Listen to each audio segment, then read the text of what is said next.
This is Matthew 5 and following. Some part places in Matthew. See? There, let's see. There you see 5, and right there is Matthew.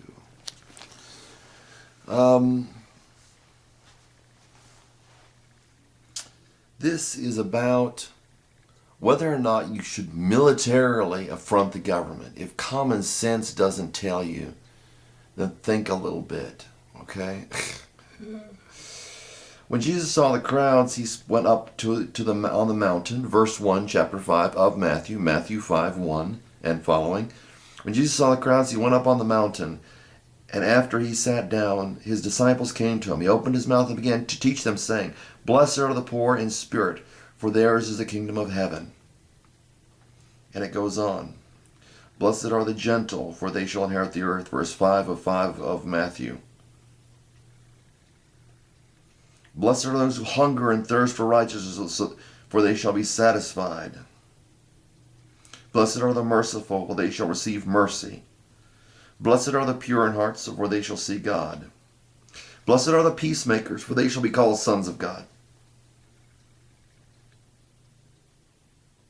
Blessed are you when you have been persecuted. Blessed are those who have been persecuted for the sake of righteousness, for theirs is the kingdom of heaven." Matthew 5:10. "Blessed are you when people insult you and persecute you and falsely say all kinds of evil against you because of me." This is for the people who really want to follow Christ.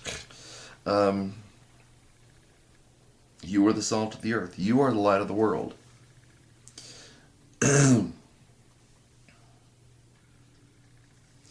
You have heard, verse 21. "You have heard that the ancients were told, 'You shall not commit murder, and whoever commits murder shall be liable to the court.'" It goes on. "Therefore, if you're presenting your offering at the altar," and then it goes on and says, "Whoever says to his brother, 'You good for nothing,' shall be guilty before the Supreme Court. Whoever says, 'You fool,' will be guilty enough to go into the fiery hell." Actually, that's fiery Gehenna. Jesus never exactly used the word hell, except for maybe place of the dead. "If you're presenting your offering at the altar, and there remember that your brother has something against you, leave your offering there and go there before the altar. Go. First be reconciled to your brother. Then come and present your offering. Make friends," here we go, "make friends quickly with your opponent at law, while you are with him on the way, so that your opponent may not hand you over to the judge, and the judge to the officer, and you be thrown in prison." Well, somebody says, "Well, Jesus has power, God has power, he's going to prevent that." Jesus says you need to work with the people that are around you. They can throw you into prison, and they have the power to do it.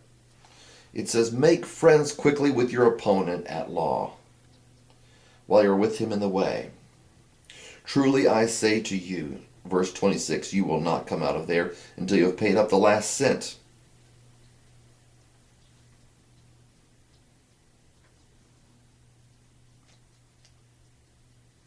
You've heard that it was said, an eye for an eye and a tooth for a tooth. We got to get back at these people. Revenge is not the Lord's way.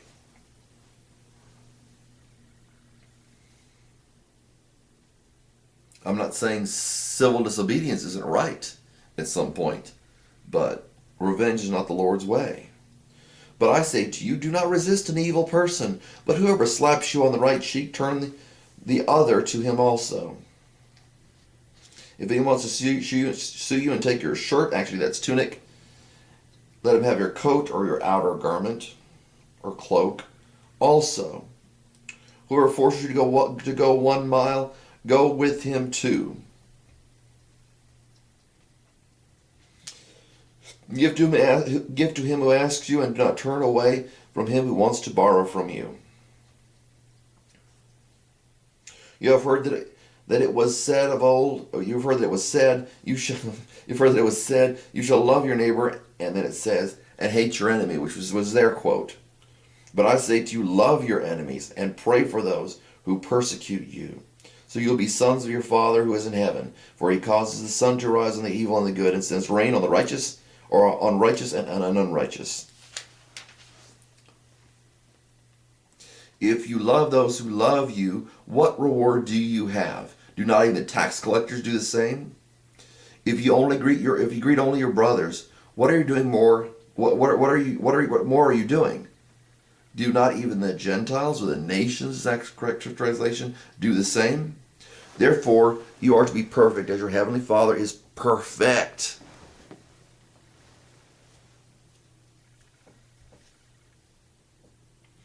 For this reason I say to you, it says, but if your eye is bad, your whole, okay, it says, chapter 6, verse 23, but if your eye is bad, your whole body will be full of darkness. If then the light that is in you is darkness, how great is the darkness?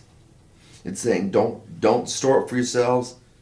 Don't look at something with lust. It's saying, I want that gold or I want that money or anything like that. That's not the Lord's way. So you got to decide at one point whether you're going to follow the Lord or you're going to follow money, or going to take care of what you think that the way things should be. You're going to fight and all that stuff.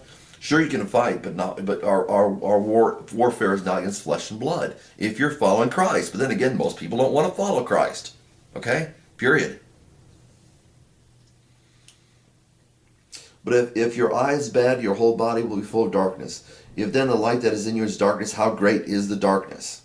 No one can serve two masters. Either will hate one and love the other, or be devoted to one and despise the other. You cannot serve God and wealth.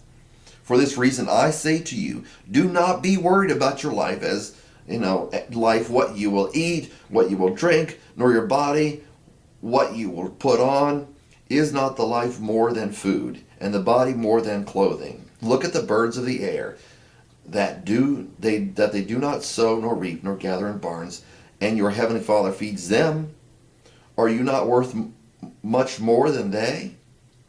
And who of you by being worried can add a single hour to his life? Why are you worried about clothing? Observe the lilies of the field grow.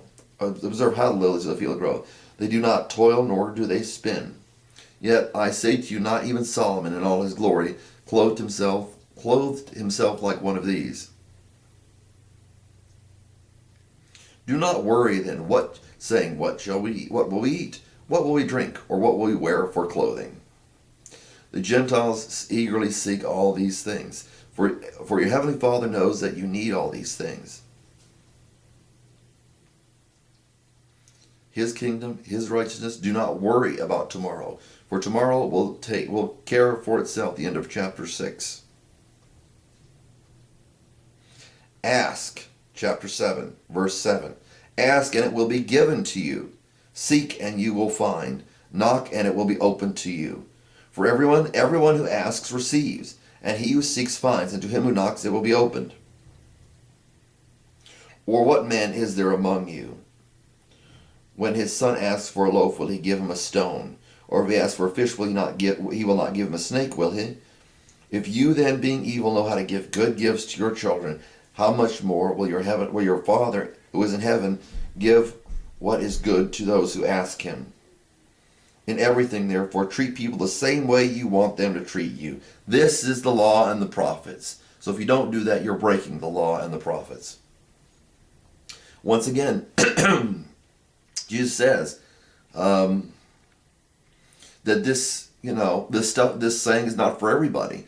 Enter through the narrow gate, for the gate is wide and the way is broad that leads to destruction, and there are many who enter through it. So most people out there, whatever they say, they're not going to live according to these principles that are in this speech here.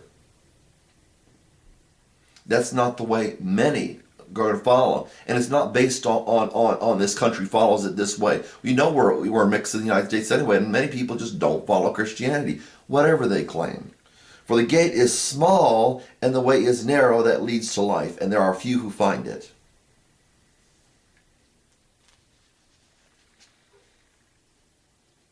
Everyone who hears these words of mine and acts on them may be compared to a wise man who built his house on the rock. Hopefully, people are familiar with that.